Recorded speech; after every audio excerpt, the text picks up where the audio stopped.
Hi, my pretties. What's up? It's the Lion Queen here. Welcome to episode 272 of Shadows and Pretties. And today we are going to be talking about this 1994 American drama film that was, based on the 1982 Stephen King novel called Rita Hayworth and the Shawshank Redemption, which of course it is in the collection of different seasons Stephen King story.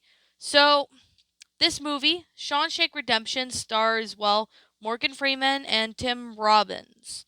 So, this movie came out in 1994. So, most of you guys probably remember watching this, when you were a kid. Well, not kid, but like when you were in high school, maybe a teacher must have showed you this movie at one point. And I did watch this movie at one point, and honestly, this is honestly one of those pretty good films. So it's a pretty good Stephen King film, based on the book. So, I mean, there's good actors. I mean, there's Morgan Freeman. There's Tim Robbins. There's like a lot of other characters actors that were in this movie. So I thought maybe I should go ahead and talk about this movie because, you know, I want to say right now for those who have not seen the movie in a really long time and would like a refresher, they're more than happy to click on this video, to which they have. So, most of you guys know who Morgan Freeman is, and most of you guys should know who he is. I mean, he's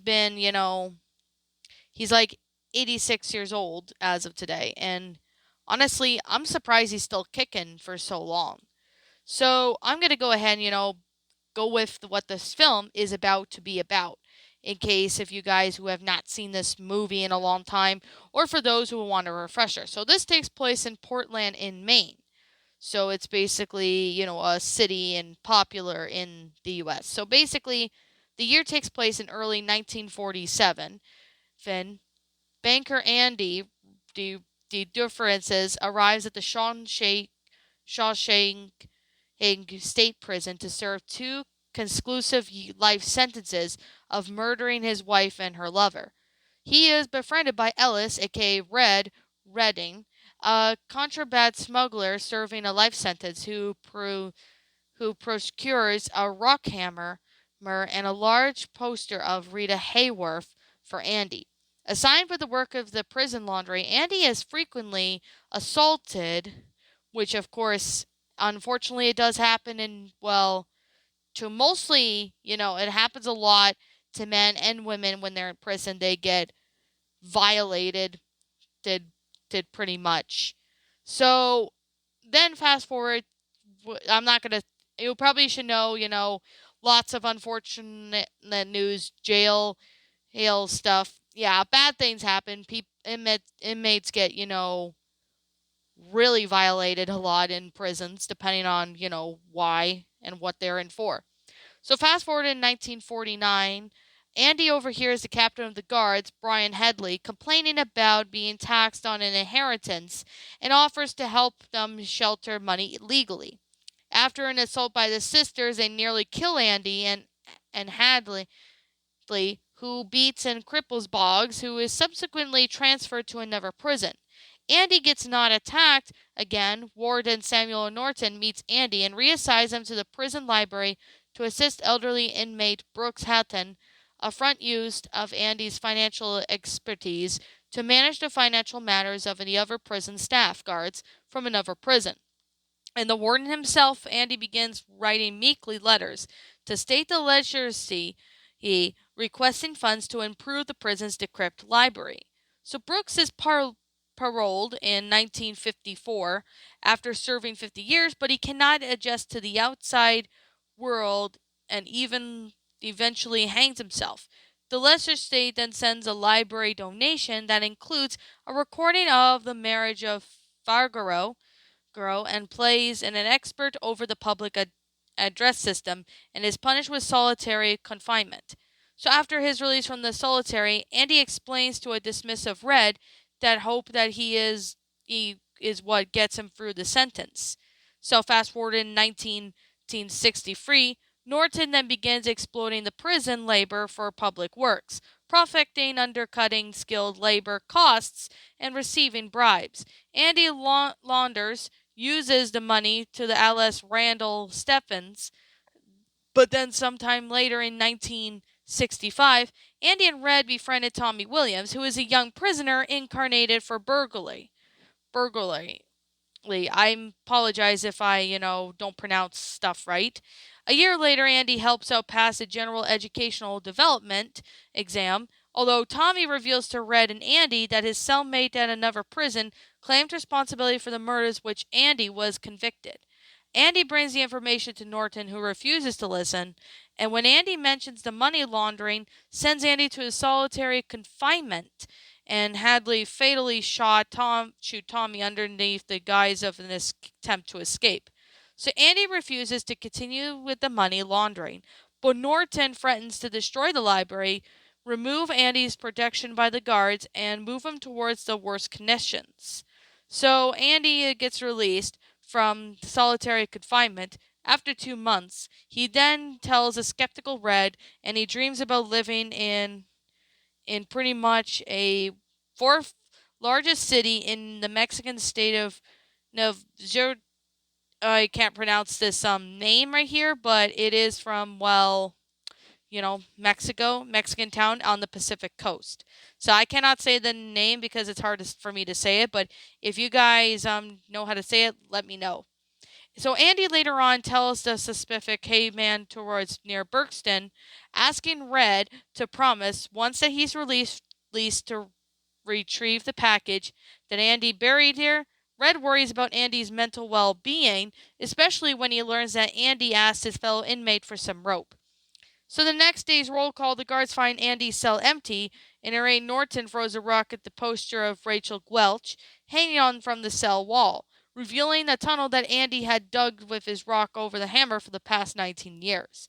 So the previous night, Andy used the rope to escape through the tunnel and the prison sewage pipe, taking Norton's suit, shoes, and ledger, containing evidence of the money laundering. While the guards search for him, Andy poses as Randall Stephens, withdraws over almost pretty much $370,000 of the laundered money from several banks, and then mails the ledger with other evidence for the corruption and murders of Stephens, and withdraws that money.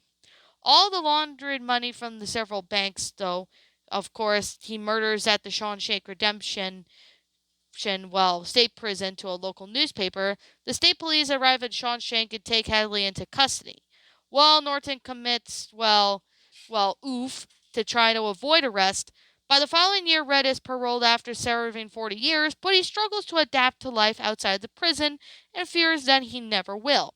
Remembering his promise to Andy that he fixes Buxton to try and find the cache containing the money after the letter asking him to come to this location, Red violates his parole by traveling to Fort Hancock, Texas, and crossing the border to Mexico, admitting that he finally feels hope. He finds Andy on the beach of that place, and the two reunite a happy embrace. Thus, the movie ends. What a great story.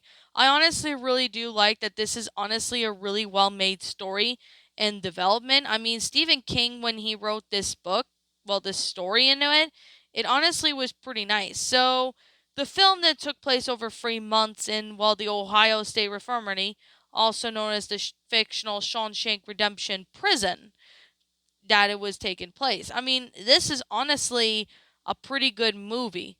I personally really enjoyed the acting, and I mean, the story was pretty good. While it was a bit depressing at parts, but it wasn't as depressing as, The Green Mile. The Green Mile was more depressing. This film, honestly, was just a really good Stephen King film. And I've seen other quite good Stephen King movies, but this one really has to stand out the best, involving prisons. I mean, while I really do really like the Stephen King story of it, I personally like the movie a lot better. It's personally a pretty good film. I really enjoy this. I recommend it. It's pretty good because Morgan Freeman's in this movie, which obviously Morgan Freeman is a pretty good actor, and he's been in other movies as well. I personally really recommend this movie if you have not seen it. If you're a Stephen King fan like myself, I highly suggest you get this movie. You will not be disappointed. This movie honestly rocks. It's a great film. It's definitely one of my one of my other favorite Stephen King movies. But however, though, it's still a good film. I highly recommend you guys check this one out if you haven't. So, anyways, with that being said, I really like this movie and I recommend you guys take a look at this one if you haven't. It's got great acting, got a good storyline, it's pretty good, and I personally enjoyed it. So, anyways, if I happen to miss anything, please let me know what it is in the comments below. Also, I will say right now that if you happen to be new to my channel, be sure to leave a like, comment, and subscribe if you're new, and ring the bell for notifications when I upload, so that way you guys will not miss an upload. Also, if I am missing anything about this movie I did not talk about, let me know what it is in the comments below, because I think I covered everything. And like I said, this is just simply my own personal opinion, and if you disagree with me, that's fine too. We're all entitled to our own opinions. Now, if you guys do not like this movie, I respect your opinion, and if you like it, that's cool too. While it does have some, depressing moments, it's not really so depressing like the Green Mile was, which I did talk about in previous videos, which you guys can go check that out. So, anyways, it's a really good movie. I personally really enjoy it, and if you're a Stephen King fan, like I said, I highly recommend you check this one out. You will not be disappointed. So, I guess with that being the case and that being said, I personally really thought it was enjoyable. So, if I'm missing anything, please, for the love of God, not for the love of God, but please let me know. If I'm missing anything in the comments, don't be afraid to let me know. So, I guess with that being the case and with that being said, I personally enjoyed this video. I thought it was pretty nice. And it's a good movie, I personally found this to be really enjoyable.